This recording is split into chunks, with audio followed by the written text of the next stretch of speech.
Hello everyone and welcome to my Royal Family official channel. I hope everyone is having a wonderful day. Before we begin, please hit the subscribe button and give this video a thumbs up. The King and Queen will humiliate Harry and Meghan at the coronation. During a coronation in May, Queen Camilla reportedly wants her 5 grandchildren, the children of her son Tom Parker Bowles and daughter Laura Lopes, to hold the canopy over her head while she is anointed by the Archbishop of Canterbury. A commentator argued that Prince Harry will have to watch on as Camilla's family steal the limelight following reports that the Queen Consort's grandchildren will play a role in the coronation. In an opinion piece, royal expert Daniela Elser claimed that the Duke and Duchess of Sussex have been pushed to the sidelines of the royal family following their decision to step down as working firm members, with no active role despite Harry being the King's son and 5th in line to the throne. Harry might be the King's son and 5th in line to the throne, but now, having turned his litany of family grievances into a highly lucrative one-man cottage industry, on Coronation Day, he looks set to play much the same role as one of Princesses Beatrice and Eugenie's artfully perched chez puss, ornamental and nothing more, Ens Elser wrote in a comment piece for the NZ Herald. Ens Elser added, the Sussexes will now have to watch on as Camilla's family steals the limelight, a nation's hearts, and millions, if not billions, of clicks and likes. She referred to reports that the Duke is unlikely to receive the apologies he was hoping for from his family, and, given his low popularity among Britons, he risks being booed. According to Prince Harry's memoir, the Prince of Wales was mistreated after delivering a vaguely pro-EU speech. In his memoir, Prince Harry recalled how his older brother, Prince William, was dubbed work-shy Wills due to his apparent withdrawal from royal engagements.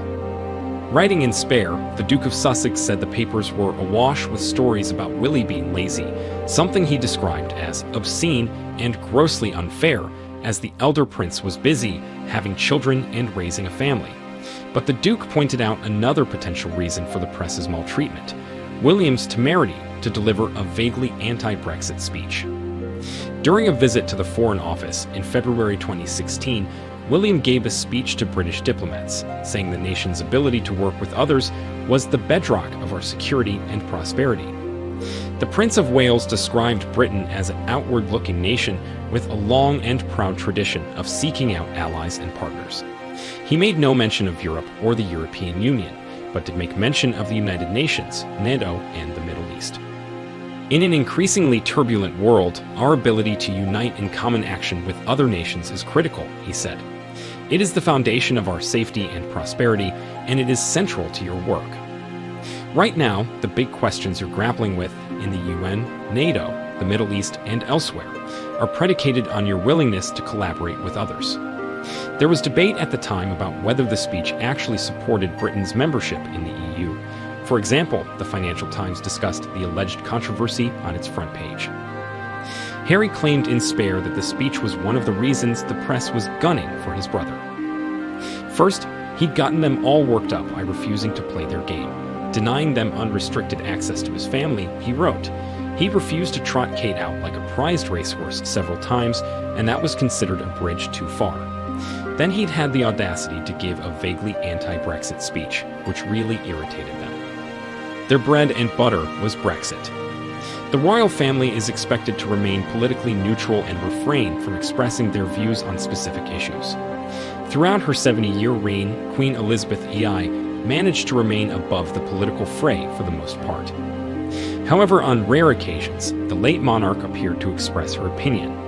Her Majesty told well-wishers outside Crathy Kirk in 2014 that she hoped the Scottish people would think very carefully about the future ahead of the Scottish independence referendum. Because of her strict code of silence, even the smallest hint of a publicly expressed opinion could cause a huge uproar. Concerns about the royals' political involvement increased after Her Majesty's death, as her eldest son King Charles ID ascended to the throne.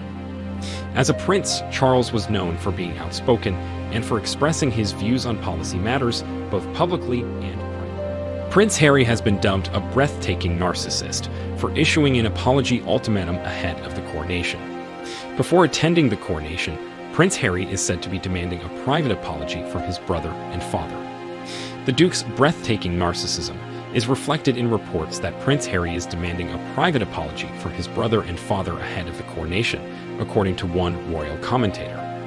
The arrogance and narcissism of the Duke and Duchess of Sussex is just breathtaking. Washington-based commentator Niall Gardiner said on Twitter, adding that Harry and Meghan should be apologizing to the King, Prince William, the royal family, and the British people for their vicious campaign of lies and disinformation. King Charles and Prince William are not expected to apologize to Prince Harry ahead of the coronation. William is reportedly incandescent with rage, particularly over the treatment of his wife, the Princess of Wales, in the Duke's tell-all memoir, Spare. Harry is critical of both William and Kate, recounting a heated exchange with William at his London home in 2019. According to Harry, William called Meghan difficult, rude, and abrasive, which he describes as parroting the press narrative about his American wife. The argument became physical when William grabbed me by the collar, ripped my necklace, and knocked me to the floor, according to Harry. In Spare, Harry also claims Prince William confronted Meghan Markle after she suggested Kate, Princess of Wales, had a baby brain. Furthermore, the Duke makes several contentious claims about his stepmother and father's wife, Queen Consort Camilla. Harry claimed his stepmother was a threat because she needed to rehabilitate her image after being referred to as the third person during Princess Diana's marriage to King Charles. Despite Harry's portrayal of his family, the Duke is said to want a private apology from his father and brother for the alleged treatment of the Sussexes. However, King Charles and Prince William are said to have turned down Harry's request. He is understood to want a summit with his father and brother ahead of the coronation on May 6. I hear William has no intention whatsoever of apologizing and remains incandescent, especially around the way his wife, the Princess of Wales, has been treated, a source close to the family told Mail Online. There is still a huge amount of ill will boiling over in the family, another source told the Mirror. According to Harry, the onus is on the royal family to mend the relationship ahead of the coronation. There is a lot that can happen between now and then, Harry told ITV in January when asked if he would attend if invited. However, the door is always open, and the ball is in their court. There's a lot to talk about, and I really hope they're willing to sit down and discuss it. Angela Levin, a royal biographer, is opposed to the Duke attending his father's wedding, claiming that the Sussexes would exploit the occasion for commercial gain. Appearing on GB News, Ms. Levin said, "You cannot have someone who says he hates the UK, who loves living in the USA. You are not permitted to have them, Meghan and Harry, present. You can't also trust them because they'll sell anything to get a new TV documentary. The papers will want to talk about what they are doing," the royal commentator continued. "You must get rid of them. Today is King Charles' birthday." Ms. Levin also stated that Harry risks overshadowing Camilla,